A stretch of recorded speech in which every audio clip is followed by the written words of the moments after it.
کہ ایران کا ایک شخص، اس کا ایکسیڈنٹ ہوا، وہ کوما میں چلا گیا، کافی عرصے تک کوما میں رہا۔ یہ کلپ اس کا کافی مشہور بھی ہوا، اور کہتا ہے کہ میں خود کو دیکھ رہا تھا کہ گاڑی کے اندر ہوں، میرا ایکسیڈنٹ ہوا ہے اور میری ماں رو رہی ہے، میرا بھائی رو رہا ہے، یہ سارا منظر میں اپنی آنکھوں سے دیکھ رہا ہوں۔ لیکن جو میرا بھائی ہے کہ وہ اپنے پاؤں پہ کھڑے ہو کر امام حسین کو صدا دے رہا ہے، حضرت عباس کو صدا دے رہا ہے۔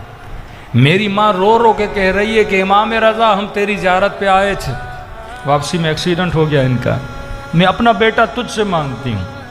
کہتے ابھی تک مجھے سمجھ نہیں آ رہا تھا کہ میری موت واقع ہو چکی ہے، میں اپنے جسم کو اس گاڑی کے اندر دیکھ رہا تھا۔ کہتے اتنے میں میرے کانوں میں میرے والد کی آواز سنائی دی۔ اب میرے والد کو گزرے ہوئے کہتے 12 سال ہو گئے، اور میں اتنا پیار کرتا تھا اپنے بابا سے کہ 12 سال سے میں نے اپنے بابا کو دیکھا نہیں تھا، لیکن جیسے کانوں میں اس نے مجھے آواز آئی تو ظاہر انسان 12 سال پہلے چلا گیا، اور 12 سال کے بعد اپنے باپ کی آواز سنے انسان کو کتنا لطف آتا ہے۔ کہتا جیسے میں نے ایک بار باپ نے بلایا، دوبارہ بابا نے بلایا، جیسے میں نے والد کو دیکھا میں والد کی طرف دوڑا گیا۔ تو میں نے کہا بابا یہ کیا ہوا ہے؟ ابھی تک مجھے سمجھ نہیں آ رہا تھا کہ میرے ساتھ ہوا کیا ہے۔ تو پھر باپ نے مجھے بٹھا کے سمجھایا کہ میرے لال تو دنیا سے اب یہاں آ چکا ہے، کیا تجھے پسند نہیں تو اپنے والد کے ساتھ رہے؟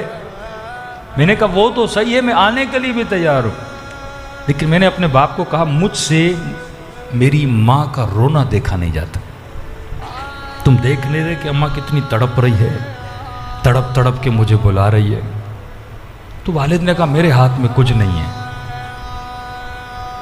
کہتا اتنے میں کبھی ماں کے پاس جاتا تھا لیکن کوئی میری آواز کو سنتا نہیں تھا، اور بلند بلند آواز سے وہ امام رضا کو فریادیں کر رہی تھی۔ کہتے یہاں پھر میں خود کو والد کے پاس دیکھ رہا تھا، اتنے میرے والد نے کہا صبر کرو، دیکھتے ہیں کہ مولا کی مرضی کیا ہے۔ کہتا اتنے میں نے دیکھا کہ ایک آواز گونجی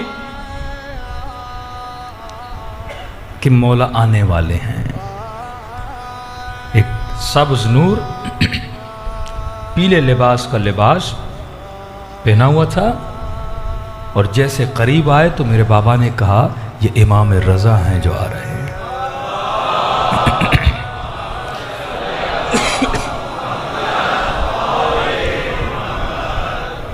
کہتے مولا رضا آئے، میں نے مولا کی قدم بوسی کی، لیکن مولا